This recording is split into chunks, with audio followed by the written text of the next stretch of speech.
Halo teman-teman semua, kembali lagi di channel Gus Ali. Maaf kalau suara gue agak aneh, gue baru bangun, jadi gue langsung nge-record aja. Jadi lagi kepin bahas ini.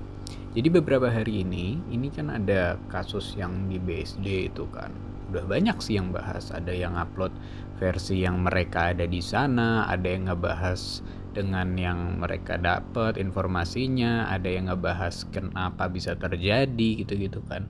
Tapi di sini gue cuma kepingin bahas pendapat gue aja gitu kan. Gue bukan kepingin menjelek-jelekan siapapun, tapi yang gue rasa kenapa kok bisa terjadi razia, habis itu sampai sampai beginilah gitu loh.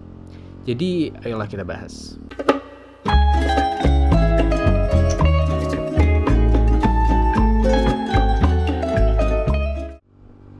Jadi sebelum kasus BSD itu, sebelumnya kan kita udah ada kasus-kasus lain tuh. Kasus yang razia kabur, habis itu kasus yang pembubaran balap liar, ada yang kasus yang katanya ada di Monas juga yang gue nggak tahu sama sekali kasus itu.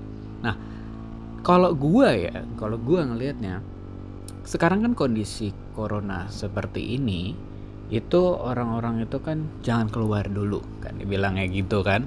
Nah, sepertinya yang membuat terjadinya razia ini awal-awal sebelum BSD, itu razia-razia ini ya emang karena PSBB gitu kan. Tapi kalau yang kasus kemarin yang BSD itu, dari informasi yang gue dapat, katanya itu pembubaran yang dicari itu anak-anak balap liar, kayak gitu katanya. Jadi gue ngecek yang di YouTube, habis itu di Instagram. Jadi kejadiannya itu karena warga di situ udah lelah sama yang balap liar, jadi dilaporkan, dibubarkan gitu kan. Dan emang lokasi yang BSD itu kan gak jauh dari perumahan juga gitu kan. Nah, sebelum kejadian itu gua pun juga udah kayak dapat ada footage yang gue tunjukin. Jadi gue tuh waktu itu riding juga ada razia PSBB gitu kan. Habis itu di stop juga tapi disuruh jalan lagi gara-gara gue pakai masker gitu kan. Habis itu yang pas pakai GS juga jalan aja tapi nggak di stop karena emang ya tidak melanggar apapun gitu kan. Dan emang kayak baru mau mulai gitu sih razianya. Nah, itu semua terjadi karena emang untuk kebaikan kita juga sih. Jadi jangan keluar dulu gitu-gitu kan. Nah, kemarin itu kan juga dibilang ada bang itu ada moge bodong gitu yang gue tangkap gitu-gitu. Gue sih nggak tahu apa-apa tentang itu. Ya itu kan namanya pengecekan ya. Ketahuan sama polisi gini ya pasti ditindak gitu kan. Tapi gue nggak ada hubungannya sama yang gue bahas di sini gitu loh. Tapi maksud gue cuma kepingin ngasih tahu juga kondisi kayak gini, kalau lo mau riding aja, tapi jangan nongkrong gitu loh cuy. Kalau gue sih, gue riding. Kalian tahu sendiri gue buat video kejadian unik, gue tetap update instastory gue riding, tapi tiap riding gue sendiri. Mentok-mentok berdua, itu pun nggak pakai nongkrong. Sekalinya berhenti kita berjauhan sama teman paling berdua mentok ya. Itu cuma buat nafas doang. Habis itu jalan lagi. Turun dari motor aja kadang enggak kok. Habisnya emang kalau kondisi kayak gini ya jangan nongkrong dulu. Jangan nongkrong dulu, gue ulang lagi kan. Habis itu ya jangan sampai mengganggu juga. Jadi gini, lu mau riding, oke deh silahkan riding.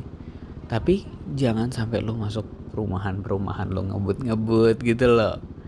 Kenapa gue bisa bilang gini? Karena gue dulu juga pernah melakukan ini dan gak baik gitu loh. Sampai waktu itu dikomenin juga kan sama kalian, bang lu jangan ngebut-ngebut di perumahan bahlul gitu-gitu kan. Makanya kalau mau riding ya riding aja. Gue riding itu kalau misalnya pagi riding, siang riding. Tapi kalau malam gue gak riding dulu. Gara-gara kemarin terakhir night ride, wah serem banget kondisinya. Kondisi kayak gini nih jangan dulu deh riding gitu loh. Nah jadi gue kepingin ya ngasih tahu aja kalau lo mau riding aja, gas aja, tapi jangan brutal gitu loh, iya kan. Nah kalau yang kasus BSD sih tidak ada hubungannya sama brutal sih, karena emang kemarin tuh di BSD ada yang ngepost nih di Facebook, daerah BSD Serpong sana tuh ada yang balap liar siang-siang dong coy. Siang-siang orang mau berangkat kerja, orang pulang kerja atau apa ditutup dong jalanannya. Kan waduh gimana nih gitu kan. Mungkin karena kasus itu beberapa kali ya jadi ditindak juga mungkin. Atau jadinya abisnya gini coy, masyarakat ini kalau ngelihat anak San Mori ugal gitu atau anak San Mori pada ngebut-ngebut, nggak usah ngebut deh. Anak San Mori jalan kecepatan 60 aja gara-gara knalpot yang berisik, udah dikiranya balap liar gitu loh. Iya kan? Habisnya kita semua tahu, kita semua suka knalpot aftermarket, ya kan? Tapi orang awam nggak suka suaranya. Jadi saat kita kecepatan 40-60 aja, wah anjir nih orang ngebut mampus, udah dibilangnya kayak gitu. Apalagi kalau ridingnya bareng-bareng, udah pasti dibilang geng motor nanti malahan. Jadi emang kita nggak bisa ngerubah pandangan masyarakat gitu kan. Tapi kita kalau mau menikmati hobi ini, kita tetap bisa dengan cara ya kita dengan mematuhi peraturan, kita ikuti PSBB-nya gitu-gitu kan. Walaupun PSBB katanya udah mau selesai sih ini. Gitu sih. Jadi ya itu pandangan gue aja sih. Gue nggak mau menjatuhkan siapa-siapa. Gue nggak tahu kasusnya kayak gimana kok bisa sampai gitu. Gue cuma dengar cerita gini, cerita gitu, cerita gini gitu kan. Tapi kalau menurut gue, kalau mau riding aja. Tapi ya hati-hati di jalan, jangan geber-geber dulu. Halal digeber aja jangan dulu malah. Nanti gue mau bahas deh halal digeber, mungkin bakal di stop kontennya karena emang bukan tempatnya lagi di Indonesia untuk bikin konten halal digeber sepertinya. Oke deh, itu aja sih dari gue. Ini cuma video singkat aja, nggak sampai 10 menit juga kan. Iya, gue cuma mau nyeritain aja ini pendapat gue. Kalau menurut kalian gimana kasusnya? Karena gue di sini nggak ngebahas kasus itu sama sekali, gue cuma membahas dari cerita yang gue dapat aja, dan gue cuma kepengen ngasih tips ke kalian kalau mau riding aja tapi dengan cara-cara yang seperti tadi gue sebut gitu. Oke guys, thank you for watching. Ride safe as always. We see you in the next video and goodbye.